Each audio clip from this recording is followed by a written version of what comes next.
19, and we probably had about an hour in my office together, just the two of us. He came in, he did our chapel. He's 90 years old, and just the conversation was just fascinating. And everything from letters he's written me to all the way back to being an interim and him calling me when all that went down to let me know, hey, the Bowdens you have the Bowdens' full support. And then 3 weeks later, he smashed me down there in Tallahassee. But to come into my first ACC coaches meetings in Amelia Island in May, and I'll never forget my very first meeting. I'm like, you're talking about Jim Grove and Grow and Paul Johnson and Cutcliffe and Friedgen and Beamer and all these guys. And here I come, Bobby Bowden. I walk in, I'm just like, that's Bobby Bowden, and I just fascinated sitting in the room with him. And there's some people that you may really think a lot of or like. I know I experienced this as a player. Like you like so much respect for somebody. Then you get on the other side and you go, oh no, that guy's a jerk, or that guy's this and that. And so sometimes people can let you down when you maybe get to know him in a different way. And I had this perception of him, and all I can say is when I got to know him kind of behind the curtain, if you will, he was even better than what I could have imagined as far as just his genuineness, his kindness, smart man. He's hilarious. Used to crack me up. I'll never forget it. So coming there, I've got my notebook, I got notes, I'm ready, I'm ready to solve all the world's problems and be a part of this, coaches fraternity here, and I'll never forget it. I go in there, and he's sitting over there. He's got his feet kicked back, and he's got a USA Today, and we're in these deep depth conversations. He's only done this, 40 years at this point or whatever. He's heard it all, and we're in these deep conversations. Whatever the topic of the day was, and he's just flipping through the USA Today because you got to be there, Then every now and then he'd go, boys, I don't think we want to do that. Flip back through the thing. He'd say, we're talking about bowl games. And then eventually he would take it and he'd just put it on his chest and he'd just take a nap. And nobody'd say a word.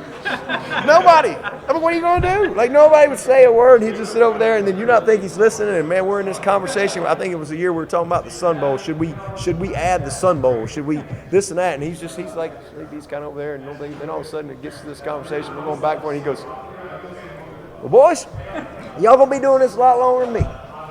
But y'all want the Sun Bowl. And he said, that's a great bowl right there. That's a great trip. That's this. And he goes through the thing, and it's over. And so, he was just the best, and such a respected guy. And when he says he's at peace, like, he means that. And, I think he told Tommy and Terry that, hey, y'all want to plan a big funeral, you can do that, but I ain't going to be there. And, I think that was his message, like, I ain't going to be there. So he just has an unbelievable perspective, and he's just been a great example to me and so many people. And whenever that time comes and the good Lord calls him home, he'll be ready. Coach, working with another legend, the Bear Bryant Awards out of Houston. I know it's an honor you received 3 times. I'm just wondering if I take you back to your Alabama days. How important a figure was Coach Bryant for you? Coach Bryant was my hero. He was truly my hero. My dream was to play for Coach Bryant, and I remember 8th grade walking out of Miss Stanford's class, and there was a buzz in the hall. You didn't know what it was. In those days you didn't know. And there was this, you just chit chat, and next thing you know, I find out that Coach Bryant had died, and I'm like, what? I'm devastated, because I'm going to go and I'm going to play for Coach Bryant, and now that's not going to happen. And it was one of the, there's just things that happen in our life we all experience that you just can snap your fingers and just take yourself right back to that moment, right? Whether it's a tragic event or somebody close to you or whatever, and that's one of those days for me growing up in that state. It's a passion there, and I just remember it, and I remember the funeral. I remember crying. I remember going home, and I'm just like, man, I just can't believe it. I remember his last game there in Memphis, and I remember the parade from Tuscaloosa to Elmwood. My dad's buried in Elmwood, where Coach Bryant is, and my grandfather and my grandmother, they're all buried there in Elmwood Cemetery, right there in Birmingham, and the parade to, or the, I don't know if it's a parade, the procession to Elmwood Cemetery. The whole state shut down, you know, and it was just, and this is before obviously social media and all this stuff, but I mean it was like felt all over the country, but in the state of Alabama, I mean it was a deep mourning to lose this great man, and then I go to Alabama, and you know it's, you know, you Paul Bryant Drive, Paul Bryant Stadium, Paul Bryant Museum, I mean, you know, you name it, and so.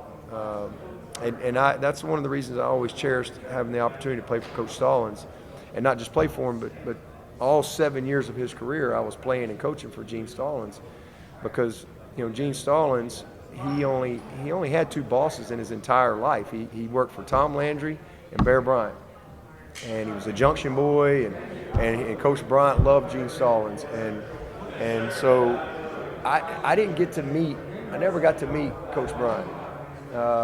Ever, you know, and I didn't get to go to a lot of games. There was many times we went down to Legion Field and stood outside and listened to the roar of the crowd and watched it on TV or whatever, but I never got to meet Coach Bryant, but I always say I felt like I did because of my 7 years with Coach Stallings, because, you know, the stories, you know, it was powerful, and I'm forever thankful for that, and I feel like the good Lord blessed me with that. The crazy thing is I did meet Frank Howard when I was 10 years old. You know, that's a whole nother story. But they were great friends, Frank Howard and Bear Bryant, and I probably know way too much about both of them and their time together. But you know, he was an amazing man, and his influence lives to this day. I mean, you go to the Bryant Museum, and it's, I mean, you just can't, even if you weren't born then, you know, you just walk in there and you just can sense his presence and what he meant to so many people, even to this day. So it's a really cool thing to have in my mind. Time for two more. Matchup. You're starting quarterbacks from California, and they're starting quarterbacks from California. Alabama plays that same weekend. They have one from California, but Manny's got a backup from there.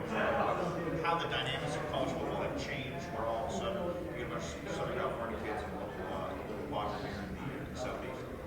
Yeah, I mean, you know, it says we've got good football going on around here, and these kids want to come and be a part of it. You know, football is a deep passion in this area. There's not a lot of distractions around here. You know, there's no pro sports in Alabama. There's no pro sports in South Carolina. You know, it's college football is huge, and you know, in Georgia, I mean, it's, you know, high school football, college football. You know, same thing in the state of Florida, man. It's just a very intense area, and these kids, you know, they've come to be a part of great programs and to compete at the highest level. So that's a nice side story going into this game. It's kind of interesting. These two guys, you know each other and have competed against each other, and now they get a chance to do it on this stage. Final one here. Where we're going, right? Say that again. For the power schools in the Southeast, with that passion, like you said, the name, image, and likeness, could this be a window into maybe where we're going in the sport, where that draw, that passion? I think the name, image, likeness stuff is open for everybody. I mean, if a kid's a great player, you know, his name, image, likeness opportunity isn't going to change, in my opinion, or wherever he goes. I mean, certainly they want to go to a great program. I think we're like the number one social media program out there, little old Clemson. You know, so you know that's a instant stage in population that you're a part of. But I think at the end of the day, if you're a good player, you know, there's a lot of opportunity out there. Well, I think we only got about 150,000 alumni living. That's pretty little compared to most places, and I think we're about 22nd in budgets, and so, and I think we've got